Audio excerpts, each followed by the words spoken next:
إلا الله وحده لا شريك له وأشهد أن محمدا عبده ورسوله أما بعد فأعوذ بالله من الشيطان الرجيم بسم الله الرحمن الرحيم الحمد لله رب العالمين الرحمن الرحيم مالك يوم الدين إياك نعبد وإياك نستعين اهدنا الصراط المستقيم صراط الذين أنعمت عليهم غير المغضوب عليهم ولا الضالين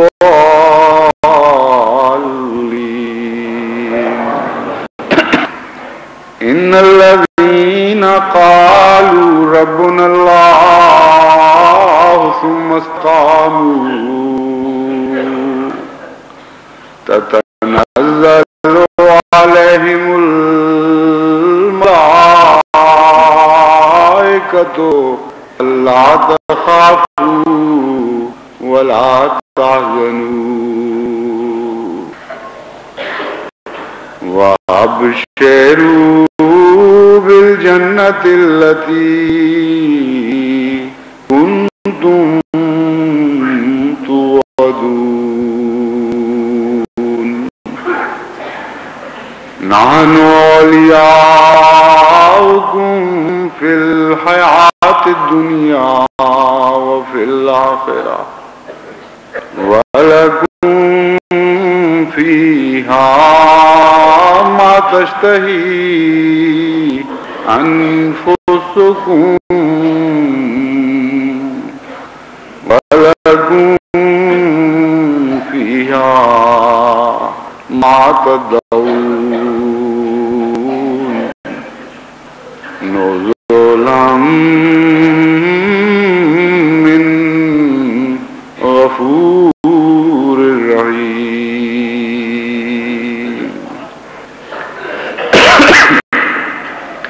گزشتہ خطبے میں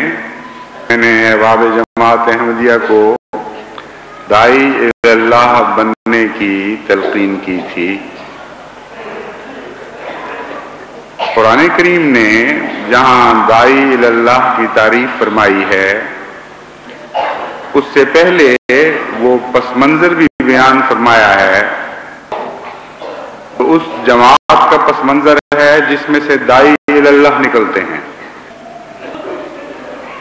اور ان حالات پر روشنی ڈالی ہے جن حالات کے باوجود یا جن حالات کے نتیجے میں داعی اللہ پیدا ہوتے رہتے ہیں. چنانچہ جو آیات میں نے ابھی تلاوت کی ہیں ان میں اسی مضمون کو تفصیل سے بیان فرمایا گیا ہے.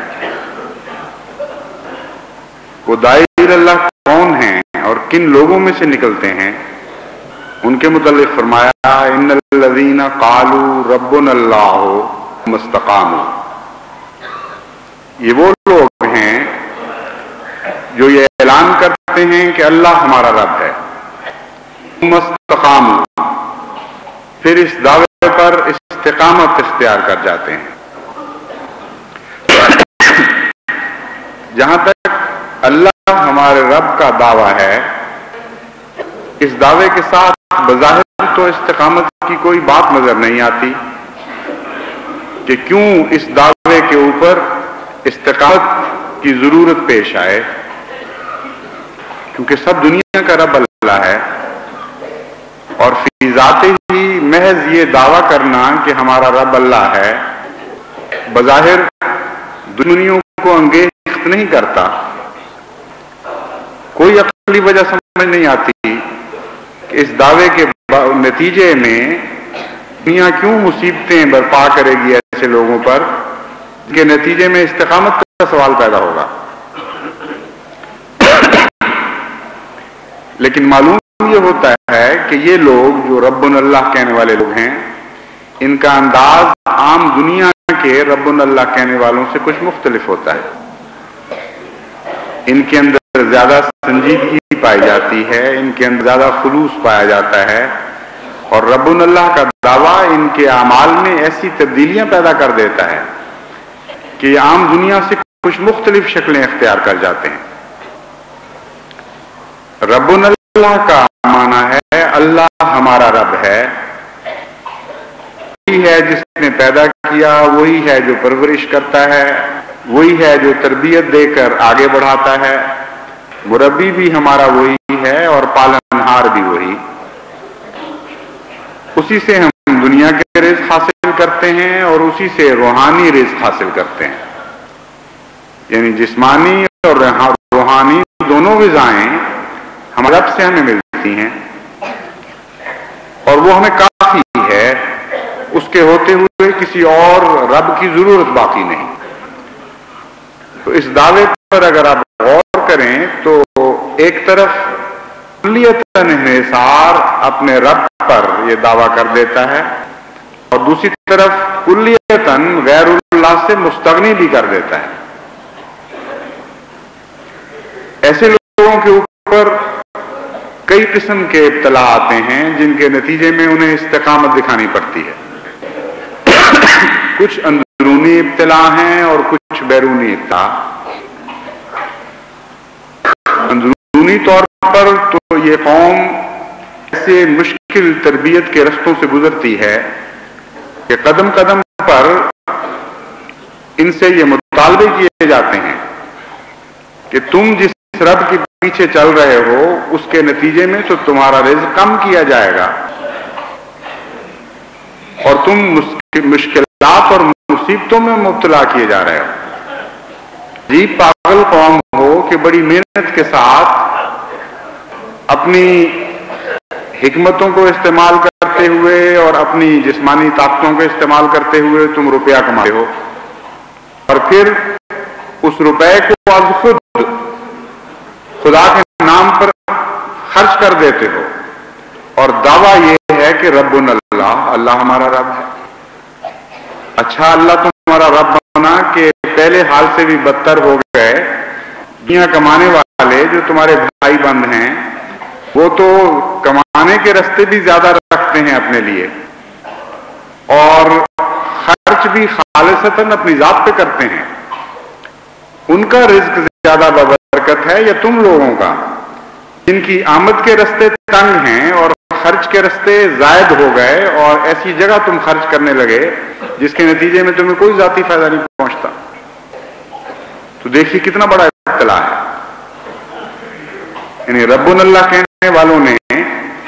جھوٹ کی کمائی کے رستے بند کر دیے اپنے اوپر، رب اللہ کہنے والوں نے رشوت کی کمائی کے رستے بند کر دیے، رب اللہ کہنے والوں نے ظلم کے ذریعے ہتھیائی ہوئی جائیدادیں حاصل کرنے کے رستے بند کر دیے، رب اللہ کہنے والوں نے لکڑی کے تول میں خرابی کر کے زیادہ آمدن پیدا کرنے کے رستے بند کر دیے، رب اللہ کہنے والوں نے چوری کے رستے بند کیے، ڈاکے کے رستے بند کیے، دھوکے کے رستے بند کیے۔ دنیا کے لیے کتنے ہی رزق کے رستے کشادہ ہیں اور کتنی ہی انگنت راہیں ہیں جو ان پر کھلی ہیں، مگر رب اللہ کہنے والوں نے ان سب راہوں سے منہ موڑ لیا، اور پھر خرچ کی راہوں میں ایسی راہیں تجویز کی اپنے لیے کہ وہ پاکیزہ رزق جو تنگ رستوں سے ان کو حاصل ہوتا ہے، بظاہر تنگ رستوں سے، دنیا کے مقابل پر ان کے آمد کے وسائل بہت محدود نظر آتے ہیں، اس قلیل آمد کو بھی وہ خدا کی راہ میں خرچ کرنے لگے، اور دعویٰ کیا ہے؟ ربنا اللہ، اللہ ہمارا رازق ہے۔ یہ وہ اندرونی آزمائش ہے جس میں سے یہ لوگ گزرا کرتے ہیں۔ اسی کا نام استقامت ہے کہ اپنے دعوے کو سچا کر کے دکھاتے ہیں اور ہر قسم کے مصائب کو آنکھوں میں آنکھیں ڈال کر دیکھتے ہیں، نہیں خوف کھاتے، اور یقین رکھتے ہیں کہ وہی رازق ہے اور اسی سے ساری برکتیں حاصل ہوتی، اور اسی کے نام پر خرچ کرنے میں ہی دراصل رزق کی برکتوں کی چابی رکھی گئی ہے۔ اس یقین کے ساتھ وہ استقامت اختیار کرتے ہیں۔ پھر ایک بیرونی ابتلا ان پر آتا ہے، باہر کی دنیا کہتی ہے اچھا اگر تم واقعی رب کو، اپنے رب اللہ کو ہی رب سمجھ رہے ہو، سمجھتے ہو کہ وہی تمہارے رزق کا انتظام کرتا ہے، وہی تمہیں بچاتا ہے، تو تمہاری اندرونی قربانی کافی نہیں، کچھ ہم بھی حصہ ڈالیں گے، کچھ تمہاری دکانیں ہم لوٹیں گے، کچھ تمہاری جائیدادیں ہم برباد کریں گے، کچھ جائز ورثوں سے تمہیں ہم محروم کر دیں گے،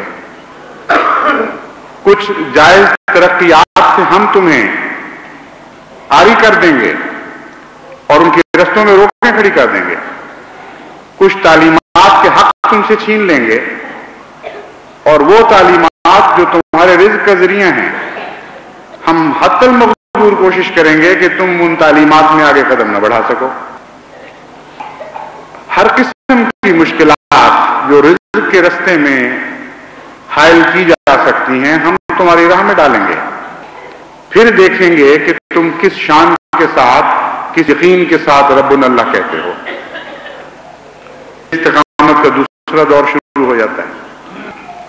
کیونکہ استقامت کا مطلب یہ ہے کوئی چیز ایسی حالت میں بھی کھڑی رہے کہ اس کی راہ میں کھڑی رہنے کی راہ میں روکے ہوں اور اس کو ہر طرف سے دھکے پڑ رہے ہیں۔ یعنی ویسے تو کوئی چیز کھڑی ہو تو اس کو قامہ کہا جاتا ہے، کھڑے ہیں قامہ کہیں گے آپ، انسان کھڑا ہوتا ہے وہ قامہ کی حالت میں ہوتا ہے، لیکن شدید آندھی میں بھی جو درخت قائم رہ جائے اس کو استقامہ کہیں گے۔ شدید زلازل میں بھی کوئی عمارت اسی شان کے ساتھ سر بلند کھڑی رہے اور نگو نہ کرے اس کو کہیں گے استقامہ۔ شدید مشکلات اور مصائب میں کوئی انسان اپنے موقف پر